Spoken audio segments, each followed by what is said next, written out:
মসজিদে নববীর ভিতরে প্রবেশ করলেন। রাসূলুল্লাহ মসজিদে নববীর ভিতরে ঢুকে মসজিদের ভিতরে দুইটা দল রাসূলুল্লাহ দেখতে পেলেন। একটি দল হলো তারা আল্লাহর জিকির নিয়ে ব্যস্ত আছে, আল্লাহর জিকির করছে। আরেকটি দল রাসূলুল্লাহ দেখতে পেলেন, যেই দলটি আল্লাহর কোরআনুল কারীম তেলাওয়াত করতেছে আর কোরআনকে বোঝার জন্য প্রচেষ্টা করে যাচ্ছে।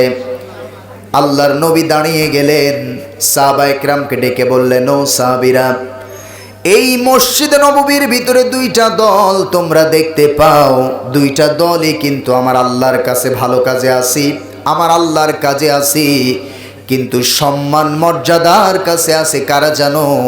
যেই দলটা কোরআনুল কারীমটাকে বোঝার জন্য প্রচেষ্টা করতেছে। সুবহানাল্লাহ বলেন।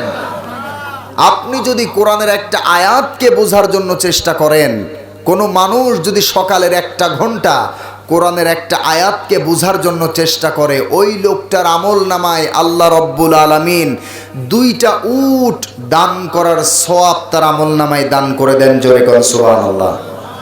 তাও লাল উট, যেটা খুব দুর্লভ, আল্লাহ পাক ওই লোকটার আমল নামায় 2টা উট দান করার সওয়াব দান করে। জোরে কোন সুবহানাল্লাহ। শুধু তাই নয়, যদি কোনো ব্যক্তি রাতের বেলা প্রাতবেলা কোরআনুল কারীমকে শোনার জন্য, বোঝার জন্য, কোরআনকে মানার জন্য, কোরআনকে আনুগত্য করার জন্য রাতের বেলা ঘর থেকে যখন বের হয়ে যায়, আল্লাহ রাব্বুল আলামিন ওই ব্যক্তির আমল নামায় 500 রাকাত নফল নামাজ আদায় করলে যেই সমপরিমাণের সওয়াব হয়, কোরআনের মাহফিলে একটা আয়াত বোঝার জন্য প্রচেষ্টা করে যেই বান্দা আসবে, আল্লাহ রাব্বুল আলামিন ওই লোকটার আমল নামায় সর্বনিম্ন 500 রাকাত নফল নামাজের সওয়াব লিপিবদ্ধ করে দেন। সুবহানাল্লাহ বলেন। এই মাহফিল সেই মাহফিল, জোরে কোন ঠিক কিনা? শেষ পর্যন্ত রাসূলুল্লাহ যারা কোরআন নিয়ে ব্যস্ত ছিল, কোরআনের তেলাওয়াত নিয়ে যারা ব্যস্ত ছিল, রাসূলুল্লাহ শেষ পর্যন্ত ওই জায়গায় বসে গেলেন। সাহাবায়ে কেরামকে ডেকে বললেন, ও সাহাবীরা, আল্লাহ রাব্বুল আলামিন এই জায়গায় বসারই নির্দেশ আমি রাসূলকে করেছে। জোরে কোন সুবহানাল্লাহ। এই সেই মাজলিস যেখানে বসলে শ্বাস প্রশ্বাসে নেকি হয়। জোরে কোন সুবহানাল্লাহ। পৃথিবীতে এমন কি আর কোনো মাজলিস আছে? নাই, যেখানে বসলে শ্বাস প্রশ্বাসে নেকি হয় এমন কোনো মাহফিল নাই। একমাত্র কোরআনের মাহফিল, যেখানে বসলে আল্লাহ পাক শ্বাস প্রশ্বাসে নেকি দান করেন। জোরে কোন সুবহানাল্লাহ। আমার বন্ধুগণ, মন থেকে দরুদ আর সালাম পাঠ করছি ওই নবীজির ওপরে। আল্লাহ পাক রব্বুল আলামিন যাকে পাঠিয়েছিলেন ওই সময়, যে সময় গোটা পৃথিবীটা একটা অন্ধকারে নিমজ্জিত ছিল। জোরে কোন ঠিক কিনা? এই অন্ধকার পানির নিচের অন্ধকার না, রাতের অন্ধকার না, এই অন্ধকার হলো মানুষের মনুষ্যত্ব বোধ বলতে কোনো কিছু ছিল না। জোরে কোন ঠিক কিনা? যেখানে জীবিত কন্যা সন্তানদেরকে হত্যা করা হতো। জোরে কোন ঠিক কিনা? মক্কায় ওই জায়গাগুলো এখনো মার্ক করা আছে যেখানে জীবিত কন্যা সন্তানদেরকে হত্যা করা হতো। আমার বন্ধুগণ, ওই সময় রাসূলুল্লাহকে আল্লাহ পাক দুনিয়ায় পাঠিয়েছিলেন। হযরতে দাহিয়া কালবি রাদিয়াল্লাহু তাআলা আনহু জীবনের শেষ পর্যন্ত মাপ পেয়েছিলেন, কিন্তু দিলের ভিতরে কোনোদিন তৃপ্তি পায় নাই। জোরে কোন ঠিক কিনা? এই হযরতে দাহিয়া মসজিদে নববীর ভিতরে একটা পিলারের সঙ্গে নিজের মাথা ধাক্কা দেয়, বাড়ি দেয় আর ক্রন্দন করে। রাসূলুল্লাহ বলেন, ও দাহিয়া, তুমি এভাবে পিলারের সঙ্গে নিজের মাথাগুলো ধাক্কা দেওয়ার কান্না করো কেন? কারণ কি? হযরত দাহিয়া বলেন, ইয়া রাসূলুল্লাহ, কালিমা পড়লে কি আমার জীবনের গুনাহগুলো মাফ হয়েছে? সঙ্গে সঙ্গে রাসূলুল্লাহ বলেন, হে দাহিয়া, যেই দিন তুমি চামড়ার মুখ দিয়ে অন্তরের বিশ্বাস নিয়ে আমল করার নিয়তে যেদিন তুমি এই তেলাওয়াত করেছো, লা ইলাহা ইল্লাল্লাহু মুহাম্মাদুর রাসূলুল্লাহ সাল্লাল্লাহু।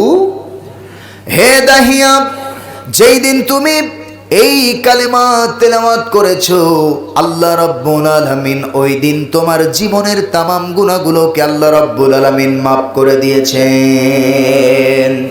জোরে কোন সুবহানাল্লাহ। এখান থেকে শিক্ষা বের হয়, মুসলমান কালেমা পড়ার নামই শুধু মুসলমান না, কালেমার 3টি স্তর আছে। জোরে কোন কয়টি? ইকরার বিল লিসান, তাসদিক বিল জানান, আমল বিল আরকান। কয়টা হলো বলেন?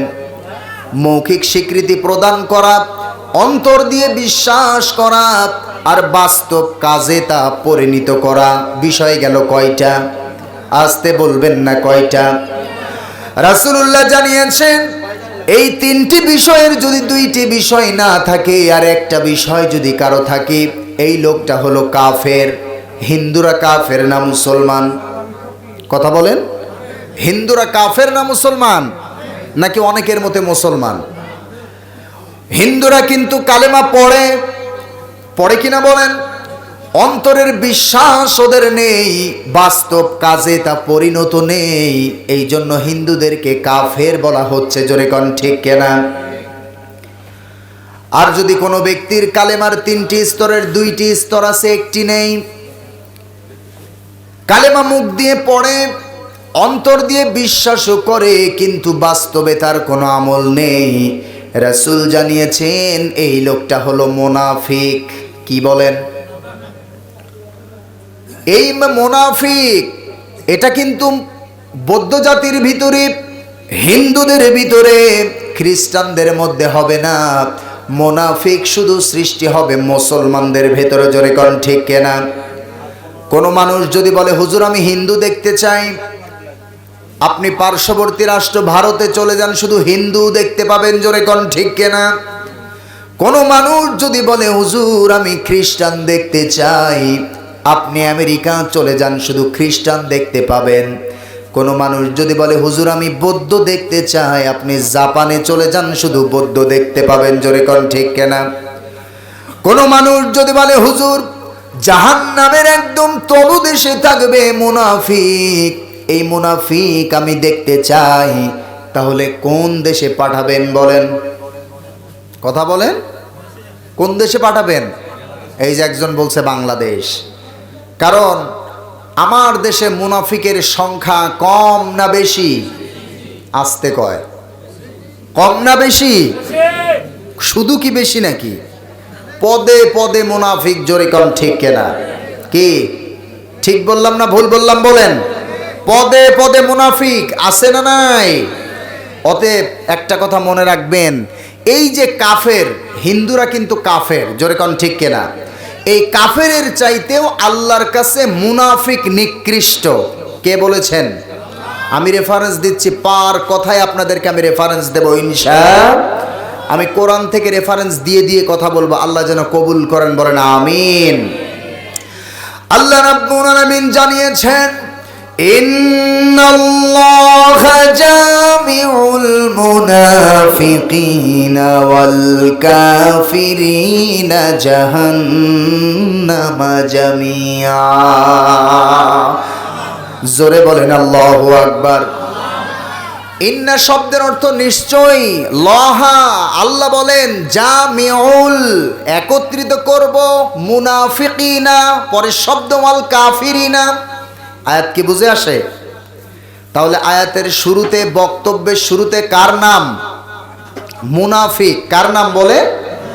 আল্লাহ তাআলা বলেন জামিউল মুনাফিকিনা ওয়াল কাফিরিনা জাহান্নামা জামিআ। আল্লাহ রাব্বুল আলামিন বলেন নিশ্চয় আমি একত্রিত করব মুনাফিক এবং কাফেরদেরকে জাহান্নামা জামিআ, একদম জাহান্নামের তলদেশে যারা থাকবে তারা হলো মুনাফিক। তারা কি বলেন? তাহলে কাফেরের চাইতে আল্লাহর কাছে নিকৃষ্ট কারা? কথা বলেন কারা? মুনাফিক। অতএব এই নিকৃষ্ট যারা, এই জাতীয় মানুষ আমাদের মধ্যেই বেশি। জোরে কোন ঠিক কিনা? এই যে মুনাফিক, এটা তৈরি হবে শুধুমাত্র মুসলমান ছাড়া অন্য কোনো জাতির মধ্যে মুনাফিক সৃষ্টি হবে না। জোরে বলেন ঠিক কিনা? আমার ভাইরা, এই যে কালেমার তিনটি স্তর, আমরা কালেমা পড়ি, কালেমা বিশ্বাসও করি, কিন্তু কালেমার যেই দাবি ওইটা আমাদের ভিতরে বাস্তবে নাই। জোরে কোন ঠিক কিনা? কারণ ওই দাবি বাস্তবে জীবনে যারা করতে গেছে তারাই পৃথিবীর মানুষের কাছে কালার হয়ে গেছে। জোরে কোন ঠিক কিনা? রাসূলুল্লাহ অতদিন পর্যন্ত কাফেরদের কাছে আল আমিন ছিলেন, আস সাদিক ছিলেন, যতদিন পর্যন্ত কালেমা পড়েছিলেন, কালেমা বিশ্বাস করেছিলেন। কিন্তু নবীজি যখন বললেন এই কালেমা বাস্তব জীবনে আমি আমল করেই দেখাতে চাই, তখন রাসূলুল্লাহর নাম আল আমিন বাদ দিয়ে তার নাম দিয়েছে কাজ্জাব। জোরে কর নাউজুবিল্লাহ।